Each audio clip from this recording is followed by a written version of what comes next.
பக்கவாட்டு சுவர்கள், குறிப்பாக அந்த சாலையினுடைய நடுவிலே வைக்கப்பட்டிருக்கக்கூடிய கம்பிகள் பெரும்பாலும் சேதமடைந்திருப்பதை நாம் பார்த்து கொண்டிருக்கிறோம். அரசு பொது சொத்துக்கள் தற்போது சேதமாகி இருக்கக்கூடிய சூழ்நிலையிலே இதற்கு அவர்கள் தான், அதாவது தமிழக வெற்றிக் கழகத்தினால் பொறுப்பேற்று அவற்றை சரி செய்து கொடுக்க வேண்டும் என்ற கோரிக்கையும் எழுந்திருக்கின்றது. அவர் வைத்திருந்த பேனர் சாரி வேண்டாம் நீதி வேணும் அப்படின்னு பேசுறாரு.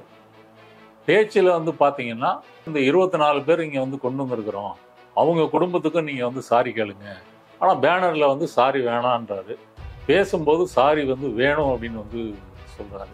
ஜெயராஜ் பென்னிக்ஸ் கேஸையும் விஜய் தன்னுடைய பேச்சில் குறிப்பிடுறாரு. இது ரெண்டுக்குமே வித்தியாசம் இருக்குது. பென்னிக்ஸ் ஜெயராஜ் அந்த படுகொலையை எடப்பாடி நியாயப்படுத்தினார். அஜித்குமார் கேஸ் எடுத்துக்கிட்டீங்கன்னா உடனே அரசு ஆமாம் இது ஒரு கஸ்டோடியல் டெத்து தான், அஜித்குமாரே போலீஸ் தான் கொன்றது அப்படின்னு சொல்லி அவங்கள சஸ்பெண்ட் பண்றாங்க.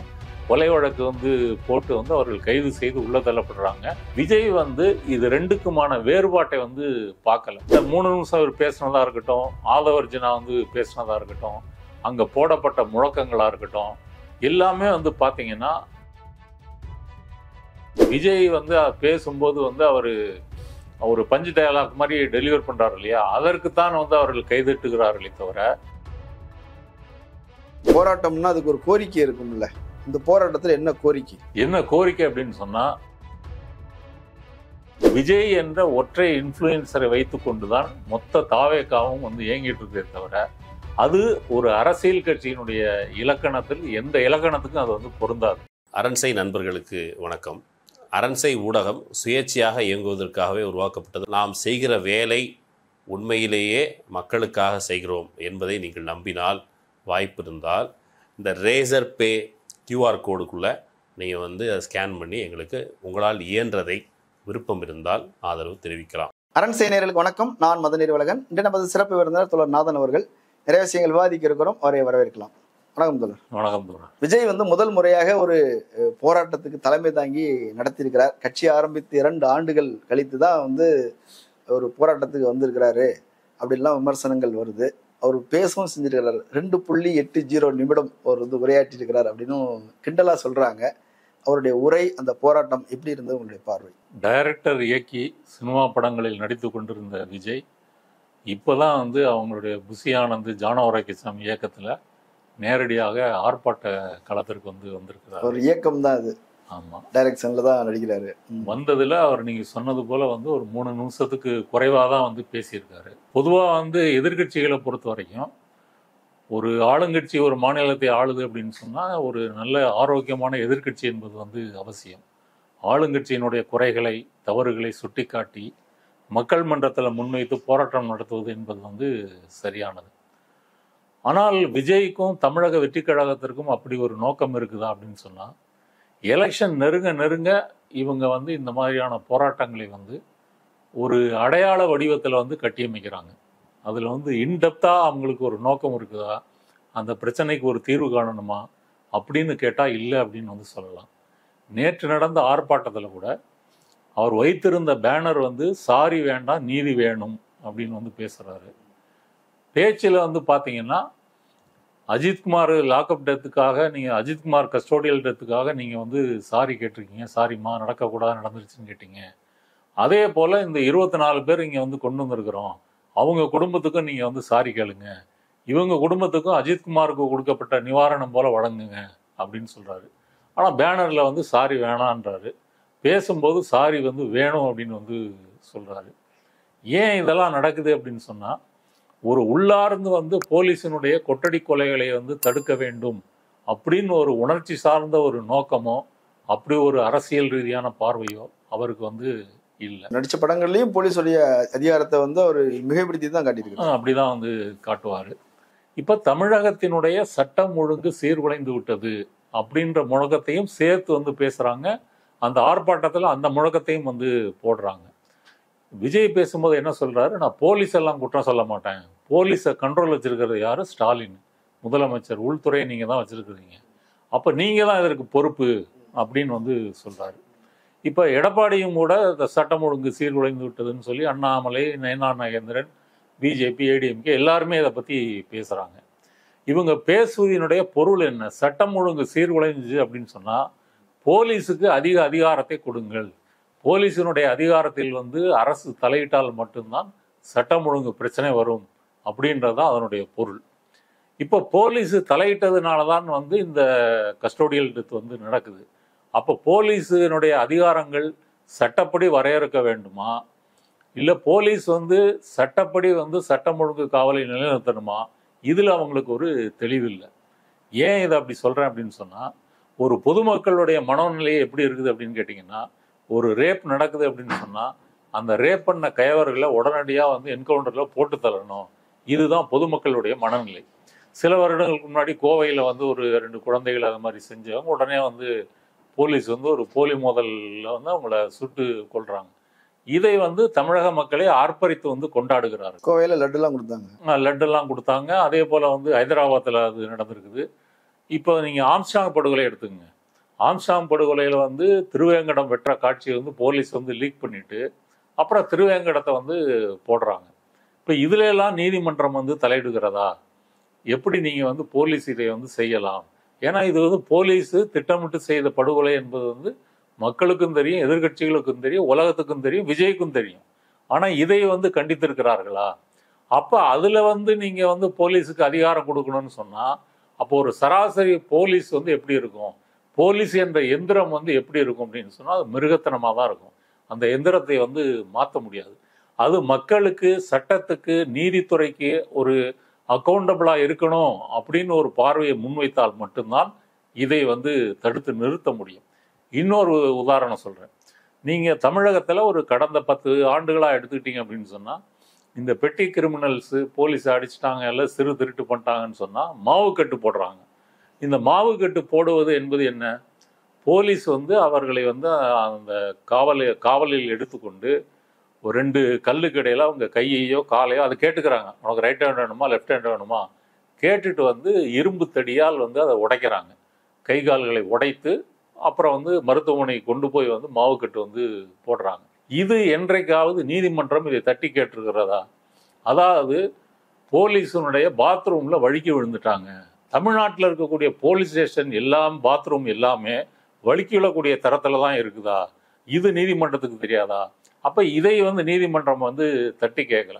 இப்படி மறைமுகமாக எதிர்க்கட்சிகள், பொதுமக்களின் மனநிலை, நீதித்துறை எல்லாமே இந்த போலீஸினுடைய சட்டவிரோத செயல்களுக்கு வந்து அதை வந்து ஆதரிக்கின்ற ஒரு மனோநிலை வந்து கொண்டிருக்கிறாங்க. அதனால் விஜய் சொல்லுகின்ற சட்டம் ஒழுங்கு வந்து சரியில்லை அப்படின்னு சொல்வதற்கு என்ன பொருள்? போலீஸுக்கு அதிகாரம் கொடுக்கணும்னு சொல்றீங்களா, கொடுக்க வேணான்னு சொல்றீங்களா?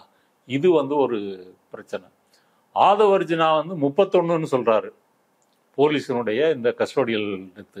விஜய் வந்து 24ன்னு சொல்றாரு.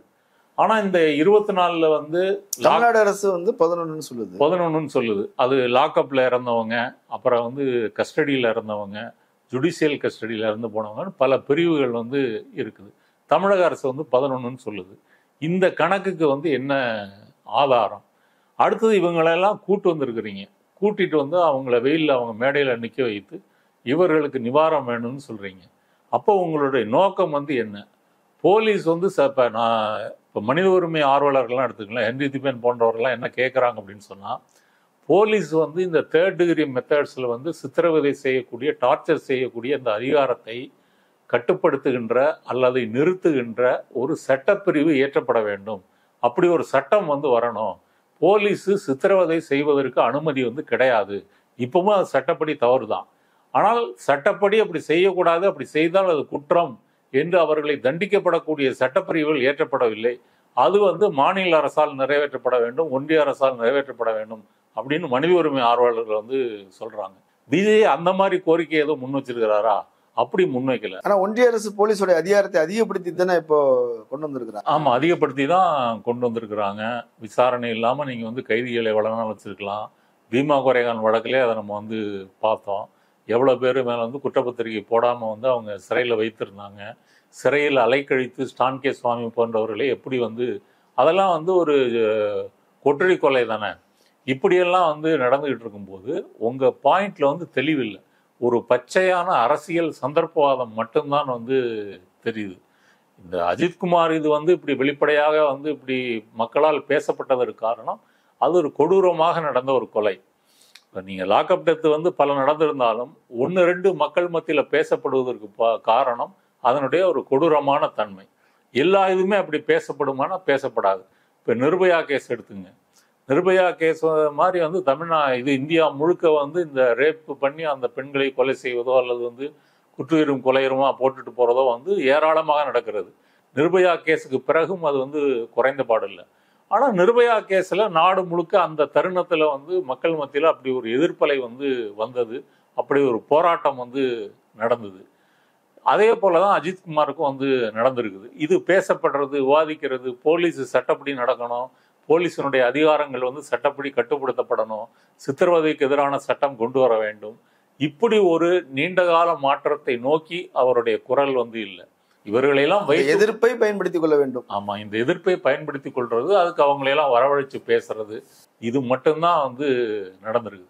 அவர் வந்து ஜெயராஜ் பென்னிக்ஸ் கேஸையும் வந்து விஜய் வந்து தன்னுடைய பேச்சில் வந்து குறிப்பிடுறாரு. அப்போ வந்து நீங்க வந்து சிபிஐ விசாரணை வந்து வேண்டாம் அப்படின்னு சொன்னீங்க, போலீஸ் எடப்பாடி வந்து பயந்து போறாரு அதனால அப்படின்னு சொல்லி அதனாலதான் சிபிஐக்கு மாத்துறீங்க அப்படின்னு குரல் கொடுத்த ஸ்டாலின் இன்னைக்கு வந்து சிபிஐக்கு மாத்துறதுக்கு காரணம் என்ன? சிபிஐ என்பது வந்து பிஜேபி ஒன்றிய அரசினுடைய கைப்பாவை தானே, அதுக்கு பின்னாடி ஏன் ஒளிஞ்சுக்கிறீங்க அப்படின்னு சொல்றாரு. இது ரெண்டுக்குமே வித்தியாசம் இருக்குது. ஃபெனிக்ஸ் ஜெயராஜ் அந்த படுகொலையை வந்து எடப்பாடி வந்து நியாயப்படுத்தினார். அவர்கள் வந்து மூச்சு திணறி தான் இறந்து போனாங்க அப்படின்னு சொல்லி 3 நாளா வந்து அதே பாட்டை வந்து பாடிட்டு இருந்தார். மீடியாக்கள்ல, இயக்கங்கள்ல, எதிர்கட்சிகள்ல இப்படி ஒரு போராட்டம்லாம் வந்த பிறகுதான் அது வந்து ஒரு கொட்டடி கொலை, கஸ்டோடியல் டெத் அப்படி என்பது வந்து பேசப்படுகிறது. கனிமொழி ஸ்பாட்டுக்கு போனாங்க, உதயநிதி அனுமதிக்கல, பேரிகார்ட்லாம் உடைச்சிட்டு அவர் போறாரு. ஆனால் இன்றைக்கு அஜித்குமார் கேஸ் எடுத்துக்கிட்டீங்கன்னா உடனே அரசு வந்து இதை அட்மிட் பண்ணுது. ஆமாம், இது வந்து ஒரு கஸ்டோடியல் டெத்து தான், அஜித்குமாரே போலீஸ் தான் கொன்றது அப்படின்னு சொல்லி அவங்கள சஸ்பெண்ட் பண்றாங்க. கொலை வழக்கு வந்து போட்டு வந்து அவர்கள் கைது செய்து உள்ள தள்ளப்படுறாங்க. எங்கள் மேல நம்பிக்கை இல்லை அப்படின்னு சொன்னா சிபிஐ கூட விசாரிச்சுக்கிட்டோம் அப்படின்னு வந்து சொல்றாங்க. விஜய் வந்து இது ரெண்டுக்குமான வேறுபாட்டை வந்து பார்க்கலையா, அவருக்கு புரியலையா? ரெண்டும் தான். விஜயை பொறுத்த வரைக்கும் ரெண்டுக்கும் பெரிய வித்தியாசம் வந்து கிடையாது. அவரை பொறுத்த வரைக்கும் போலீஸ் வந்து எடப்பாடி ஆட்சியில் வந்து எப்படி நடந்து கொண்டது, இப்போ ஸ்டெர்லைட் எடுத்துக்கங்க. ஸ்டெர்லைட் துப்பாக்கி சூட்டில் 13 பேர் கொல்லப்படுறாங்க, நான் டிவி பார்த்து தான் தெரிஞ்சுக்கிட்டேன் எடப்பாடி வந்து அன்றைக்கு வந்து உங்களை போலதான் நானும் தெரிந்து கொண்டேன் அப்படின்னு வந்து சொன்னாரு. அப்போ அதற்கும் இதற்கும் வந்து வித்தியாசம் இருக்குது. இந்த ஆட்சியில அது உடனே வந்து பொறுப்பேற்கப்படுது, அதுக்கு உடனடியான நடவடிக்கைகள் எடுக்கப்படுது. ஒரு நீண்டகால கோரிக்கைகள் இதோட சேர்த்து வந்து அவங்க எடுக்கணும் அப்படின்னா மனித உரிமை செயல்பாட்டாளர்களுடைய கோரிக்கையா இருக்குதே தவிர மொத்தமா அந்த சிஸ்டத்தையே மாத்தணும் வெள்ளக்காரன் காலத்துல இருந்து அப்படியே இருக்குது, அதை மாத்தணும் அப்படின்னு வந்து சொல்றாங்க. இது வந்து விஜயனுடைய பேச்சிலேயோ அந்த ஆர்ப்பாட்டத்திலேயோ அப்படி ஒரு தெளிவு வந்து இல்லாம இதை வைத்து கொண்டு திமுக அரசின் மீது ஒரு குற்றம் குறை கண்டுபிடிக்க முடியுமா, இது மட்டும்தான் அவருடைய நோக்கமா வந்து இருக்கு. இந்த 3 நிமிஷம் அவர் பேசினதா இருக்கட்டும், ஆதவர்ஜனா வந்து பேசினதா இருக்கட்டும், அங்க போடப்பட்ட முழக்கங்களா இருக்கட்டும், எல்லாமே வந்து பாத்தீங்கன்னா விஜய் வந்து பேசும்போது வந்து அவரு பஞ்சு டயலாக் மாதிரி டெலிவர் பண்றாரு இல்லையா, அதற்குத்தான் வந்து அவர்கள் கைதட்டுகிறார்களே தவிர இது வந்து அவர்கள் சொல்லுகின்ற கணக்கு போல வந்து 24 பேர் வந்து காவல் நிலையத்தில் வந்து மரணம் அடைஞ்சிருக்காங்க அப்படின்னு ஒரு சோக உணர்ச்சி சார்ந்த ஒரு ஆர்ப்பாட்டமா வந்து இல்லை.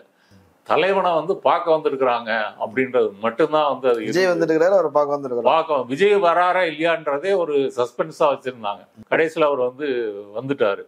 அதன் பிறகு வந்து சட்டம் ஒழுங்கை காப்பாற்றணும்னு சொல்லக்கூடிய விஜய் கட்சி தன்னுடைய தொண்டர்களை வந்து ஒரு சட்டம் ஒழுங்குக்கு உட்பட்டு வந்து அவர்களை முறைப்படுத்துவது இந்த தடவையும் செய்ய முடியல. இந்த தடவையும் புஷி ஆனந்த் வந்து அதில் ஏறாத, போலீஸுக்கு தொந்தரவு பண்ணாத, பேரிகேடை வந்து இடிச்சுட்டு வராத, மரத்துல ஏறாத, இதை தான் அவர் திரும்ப திரும்ப பேசிட்டு இருக்கிறாரு. அதுல வந்து கூட்டத்துல வந்து தண்ணி கூட கொடுக்க முடியாம 60 பேர் வந்து நெரிசல்ல மயக்கமடைந்து அவர்களுக்கு வந்து மருத்துவ உதவியெல்லாம் வந்து வழங்கி இருக்கிறாங்க. வெளி மாவட்டங்களிலிருந்து வரக்கூடாதுன்னு சொல்லி நீதிமன்றம் வந்து உத்தரவு போட்டிருக்குது. ஆனா ஒரு ஸ்ட்ரென்த்து காட்டணும் அப்படின்னு சொல்றதுக்காக வெளி மாவட்டங்கள் வந்து கொண்டு வந்திருக்கிறாங்க.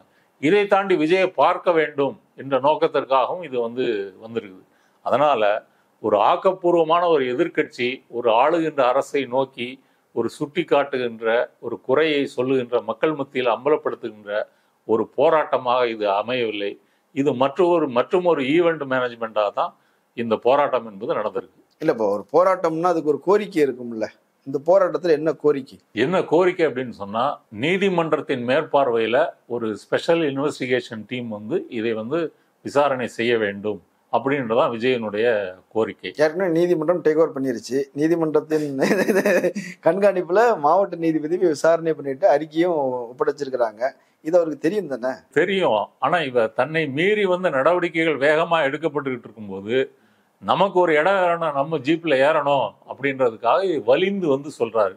இப்ப ஏற்கனவே நீதிமன்றத்தினுடைய பார்வையில இந்த விசாரணையும் இந்த வழக்கும் இருக்கும் பொழுது புதிதாக நீங்க நீதிமன்றத்தின் தலைமையில தான் விசாரிக்கணும் அப்படின்னு சொன்னா அந்த அளவுக்கு தற்குறியாக விஜய் இருக்கிறார், அவர் கட்சி இருக்கிறாங்க அப்படின்றதா வந்து புரிஞ்சுக்கணும். ஃப்ரம் த டே ஒன் வந்து உயர்நீதிமன்றம் இந்த வழக்கில் வந்து சம்மந்தப்பட்டிருக்குது, உத்தரவுகள் போட்டிருக்காங்க, ஒரு மாவட்ட நீதிபதி வந்து விசாரிக்க சொல்லியிருக்காங்க. அந்த விசாரணை என்பது வந்து தொடர்ந்து நடந்துகிட்டு இருக்குது.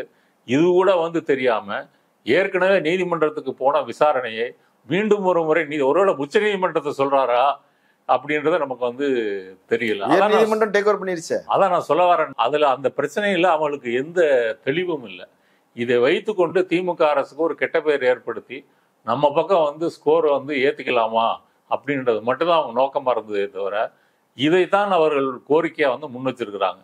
இந்த கோரிக்கை ஆல்ரெடி அமல்ல இருக்கு.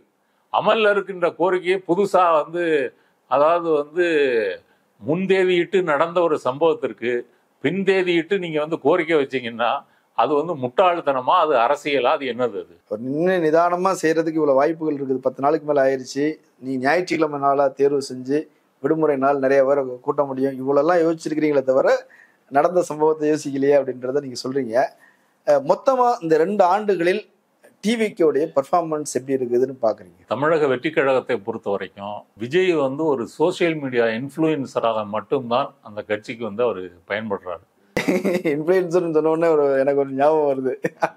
அதெல்லாம் ஒரு கட்சியே கிடையாதுங்க, அது ஒரு இன்ஃப்ளூயன்சர் மார்க்கெட்டிங்னு ஒருத்தர் சொன்னாரு. அவரை போட்டு காய்ச்சிக்கிட்டு இருக்கிறாங்களாம்.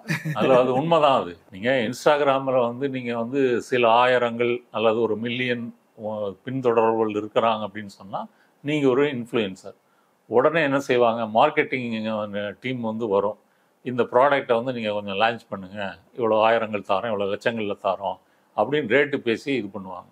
அப்போ விஜய் என்ற ஒற்றை இன்ஃப்ளூயன்சரை வைத்து கொண்டு தான் மொத்த தாவேக்காவும் வந்து இயங்கிட்டு இருக்கே தவிர அது ஒரு அரசியல் கட்சியினுடைய இலக்கணத்தில் எந்த இலக்கணத்துக்கும் அது வந்து பொருந்தாது. ஒரு லீடரா ஒரு இல்லையா? நாடாளும் கட்சின்னு வந்து கார்த்திக் வந்து ஒரு கட்சி வச்சிருந்தாரு, நாடாளும் மக்கள் கட்சி, நாடாளும் மக்கள் கட்சின்னு வச்சிருந்தாரு. வீட்டுல போய் உட்காந்துருந்தாங்க ஒரு சீட்டு கேட்கறதுக்கு உட்கார்ந்துருந்தாரு. அவரும் பிரஸ் மீட் நடத்துவார், கூட்டங்கள் நடத்துவார், எல்லாம் பேசுவார். தென் மாவட்டங்களில் சில கிராமங்களில் வந்து சாதி சார்ந்த ஆதரவெல்லாம் அவருக்கு வந்து இருந்தது. அது அப்போ நாடாளும் மக்கள் கட்சிக்கு வந்து என்ன மாதிரியான ஒரு கட்டமைப்பு இருக்குதோ அந்த கட்டமைப்பு தான் விஜயனுடைய கட்சிக்கு வந்து இருக்குது. விஜய் மக்கள் மன்றத்தில் பணியாற்றிய அந்த நிர்வாகிகளை தான் இவங்க வந்து கட்சிக்கு வந்து கொண்டு வராங்க.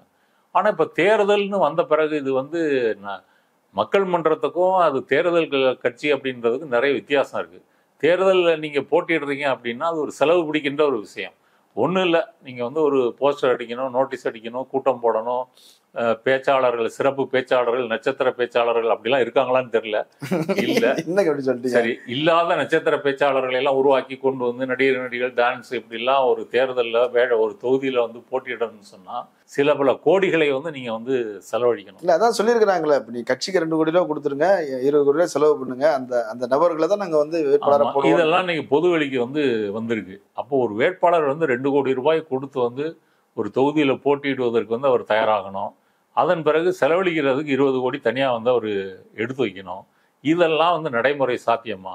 20 கோடி 22 கோடி வந்து செலவழித்து விட்டு ஒரு எம்எல்ஏ சீட்டுக்காக ஒரு கேண்டிடேட் வந்து அந்த பணத்தை வந்து எப்படி மீட்டெடுப்பார்? திரும்ப நீங்கள் வந்து லஞ்சம் ஊழல் அப்படின்னு போனால் மட்டும்தான் அந்த பணத்தை வந்து நீங்கள் திருப்பி எடுக்க முடியும். இது இல்லாமல் தாவேகாவினுடைய நிர்வாகிகள் பதவிகள் வாங்குவதற்கே அங்க வந்து லட்சங்கள்லயும் கோடிகள்லயும் பேரங்கள் நடக்குது. 10 லட்சம் 5 லட்சம் இதுவும் வந்து பொது வெளியில வந்து பேசப்படுது. அடுத்தது வந்து பாத்தீங்க அப்படின்னு சொன்னா விஜய் வந்து தலைவராக இருக்கிறாரு. இந்த மாதிரி ஈவெண்ட் மேனேஜ்மெண்ட் நடக்கும்போது வந்து ஸ்டேஜுக்கு வராரு, சுருக்கமாக சில நிமிடங்கள்ல வந்து பேசிட்டு போயிடுறாரு. மற்றபடி அவருக்கும் கட்சிக்கும் என்ன சம்பந்தம்? புசி ஆனந்த் மொத்த கட்சியை வந்து கட்டுப்படுத்துறாரு.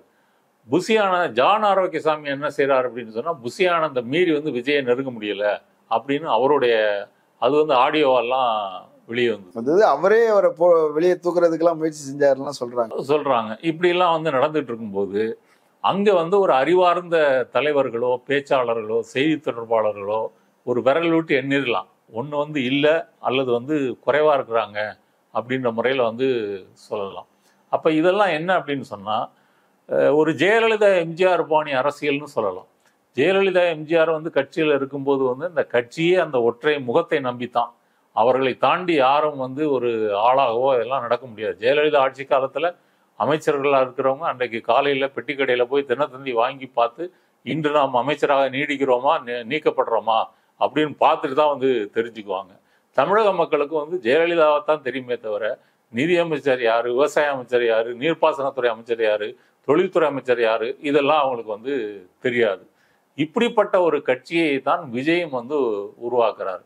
இது வந்து ஒரு நபரை வைத்துக்கொண்டு ஒரு கட்சி நடக்கும்போது அது இயல்பாகவே அதுல வந்து ஒரு சர்வாதிகார தன்மை என்பது வந்து வந்துருது. ஜனநாயகன் படம் நடிச்சிட்டு இருக்கிற நீங்க சர்வாதிகாரின்றீங்க. ஆமா, அந்த ஜனநாயகன் என்பதே வந்து ஒரு ஜனநாயகத்தின் பெயரால் நடத்தப்படுகின்ற ஒரு சர்வாதிகாரம். இப்ப விஜய் வந்து தமிழக வெற்றி கழகத்தினுடைய உறுப்பினர்கள்லாம் ஓட்டு போட்டு தெரிவு செஞ்சு பொதுக்குழு செயற்குழு இந்த உறுப்பினர்கள்லாம் ஓட்டு போட்டு அவர் தலைவராகலை. அவர் சட்ட பாக்கெட்ல இருந்து சில கோடிகளை வந்து செலவழித்து கட்சி ஆரம்பிக்கிறாரு. ஆரம்பிச்சுட்டு தனக்கு விசுவாசமா இருந்த புஷி ஆனந்துக்கு வந்து அரசியலை விட்டு என்ன தெரியும்? எடப்பாடியாவது வந்து கம்பராமாயணத்தை எழுதுனவர் யாருன்னு கேட்டபோது சேக்கிலாருன்னு தெரிஞ்சிருக்குது. ஆமா, நீங்க புஷி ஆனந்திட்ட கேட்டீங்கன்னா ஷேக்ஸ்பியர்னு கூட சொன்னாலும் சொல்லுவாரு. இப்படி இருக்கும்போது எந்த அரசியல் ஒரு அறிவும் இல்லாதவர் தான் அவர் வந்து தன்னுடைய தளபதியா அவர் வந்து வச்சிருக்காரு. யாரு? பெரிய தளபதி. அப்ப கட்சியினுடைய கட்டமைப்பு முழுவதுமே இந்த மாதிரி ஒரு ஈவென்ட் மேனேஜ்மெண்ட் மட்டும் நடத்தக்கூடிய ஒரு வகையில தான் நடக்குது. இந்த நீங்க ஆர்ப்பாட்டங்கள் மாநாடுகள் எல்லாமே பார்த்தீங்க அப்படின்னு சொன்னா அந்த ஈவென்ட் மேனேஜ்மெண்ட் கம்பெனிகள் தான் வந்து நடத்துறாங்களே தவிர தாவேகா நிர்வாகிகள் தொண்டர்கள் அவங்க உழைப்பு போட்டு வந்து நடத்தலை. இல்லை, இப்படி இல்லைன்னா அவங்களுக்கு கட்சியில யாருக்குமே பயிற்சியே இருக்காது. ஆமாங்க, அது வந்து அந்த அது தேவையில்லை அப்படின்னு வந்து நினைக்கிறாங்க. இப்போ அரசியலே எப்படி ஆகி போயிடுச்சு அவங்க கருத்துப்படி அப்படின்னு சொன்னா விஜயனோட முகத்தை காட்டணும், விஜய் வந்து 2-3 நிமிஷம் வந்து பேசணும். இதை வைத்துக்கொண்டே நம்ம வந்து ஒரு கட்சியை தேர்தலில் போட்டியிட வைத்து நம்ம வந்து ஜெயிச்சிடலாம் அப்படின்னு வந்து அவங்க சுருக்கிட்டாங்க. ஒரு இன்ஸ்டாகிராமில் ரீல்ஸ் ஷார்ட்ஸ் போடுறது வந்து அது மட்டுமே போதும் அப்படின்ற அளவுக்கு வந்து வந்துட்டாங்க. இப்போ விஜயனுடைய அறிக்கைகள் எல்லாமே வந்து எக்ஸ் தளத்தில் தான் வந்து வருது. இது வரைக்கும் ஒரு 50 அறிக்கைகள் வெளியிட்டிருப்பாருன்னா அது 50மே அதில் தான் வந்து வருது. இப்படி சமூக வலைத்தளங்களை நம்பி ஒரு சினிமா பிரபல கவர்ச்சியை நம்பி இப்படித்தான் தாவேகா வந்து செயல்பட்டு இருந்ததே தவிர அது வந்து திமுக அதிமுகவுக்கு மாற்று, நாங்கள் ஒரு புதிய கட்சி, நாங்கள் ஊழலுக்கு எதிரானவர்கள், மன்னராட்சிக்கு எதிரானவர்கள், இது எல்லாமே வந்து ஒரு ஏட்டு சுரைக்காயாக தான் இருக்குதே தவிர நடைமுறையில் அதுக்கு வந்து எந்த அர்த்தமும் வந்து இல்லை. அடுத்தபடியாக இவர்கள் திரும்ப திரும்ப வந்து ஸ்டாலினை எதிர்த்து மட்டும்தான் விஜய் வந்து பேசுறாரு. ஸ்டாலினை வந்து ஒரு வில்லன் போல சித்தரிப்பதற்கு எடப்பாடி அணியும் முயற்சி பண்ணுது, விஜய் வந்து முயற்சி பண்றாரு. ஆனால் அப்படி அவர்களால் சித்தரிக்க முடியலை. அப்படி ஒரு வில்லன் கேரக்டருக்குரிய குணாம்சங்களையோ அல்லது பிரச்சனைகளையோ அப்படி நீங்க வந்து சித்தரிக்கிறது இல்லாமல் வந்து செயற்கையாக வலிந்து கட்டக்கூடியதா ஒன்றா இருக்குதே தவிர உண்மையிலே அவர் வில்லன் அப்படின்ற மாதிரி உங்களால வந்து காட்ட முடியல. ஏன் காட்ட முடியல அப்படின்னு சொன்னா அது ஒரு யதார்த்தம். இப்போ ஸ்டாலின் வந்து யாரு வில்லனா பார்க்கறாரு அப்படின்னு சொன்னா ஒன்றிய அரசு, பிஜேபி, அமித்ஷா, மோடி அவர்களை வந்து வில்லனாக வந்து மக்கள் மத்தியில் வந்து காட்டுறாருன்னா அவர் வந்து வலிந்து கட்டி வந்து காட்டல. யதார்த்தமாகவே உண்மையாகவே ஒன்றிய அரசு வந்து தமிழக அரசுக்கு வர வேண்டிய நிதி பகிர்வை வந்து தடுக்குது. பல பிரச்சனைகள் இருக்கு, டீலிமிட்டேஷன் இருக்கு, இந்தி திணிப்பு இருக்கு, இப்ப கல்வி நிதி வந்து தர வேண்டியது வந்து இருக்கு, இப்படி பல பிரச்சனைகள் வந்து இருக்கு. இப்படி இருக்கும் பொழுது ஸ்டாலின் வந்து ஒரு உண்மையான வில்லன், பெரிய வில்லனோட சண்டை போட்டுட்டு இருக்கும்போது இவங்க வில்லனே இல்லாத ஒரு ஆளையை வைத்துக்கொண்டு இவர்கள் வந்து சண்டை போடுறாங்க. அதனால இந்த வலிந்து நடத்தக்கூடிய ஒரு விஷயமாகத்தான் தாவேகாவினுடைய இதுவும் இருக்குது. அதுவும் ஒரு ஒற்றை தலைநபர் சர்வாதிகார கட்சியை நோக்கி அது வந்து பயணித்து கொண்டிருக்குது. அதுல இருந்து வெளியேறினவங்கெல்லாம் உள்ள என்ன நடக்குதுன்றதை வந்து ஐயநாதன்ல இருந்து ஜெகதீஸ்வரன் வரைக்கும் பலரும் வந்து வெளியே வந்து தெரிவிச்சிட்டு இருக்கிறாங்க.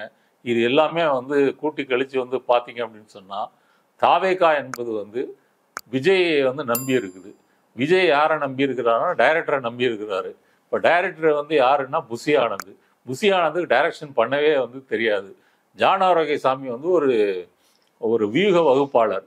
வீடியோ வகுப்பாளர் வந்து ஒரு கேட்சிங்காக வந்து விஜய் எப்படி அழகாக காட்டலாம், எப்படி ஒரு பஞ்சு லைன் வந்து கொடுக்கலாம், இவ்வளவுதான் செய்ய முடியுமே தவிர யதார்த்த அரசியலில் மக்களோட நெருங்கி அவர்களிடம் பழகி அவர்கள் உள்ளத்தை வந்து கொள்ளை கொள்ளுகின்ற வேலையை வந்து அவர்கள் வந்து செய்ய முடியாது.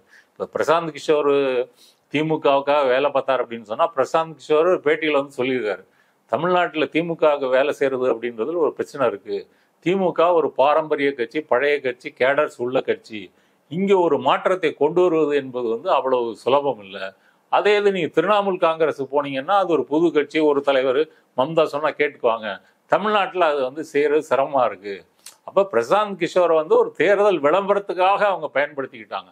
ஆனால் ஒரு கட்சியை நடத்துவதற்கே ஒரு விளம்பர கம்பெனி வந்து தேவைப்படுது அப்படின்னு சொன்னால் நீங்கள் விளம்பரங்கள்லாம் பார்க்க முடியும், அதில் அரசியல் பார்க்க முடியாது. நிறைய தகவல்கள் சொல்லியிருக்கிறீங்க, மக்கள் அதை பரிசீலிக்கட்டும். கலந்து கொண்டு கருத்துக்களை பகிர்ந்தமைக்கு நன்றி. நன்றி. நேரில் மற்றொரு விருந்தினரோடு மீண்டும் சந்திக்கலாம். நன்றி.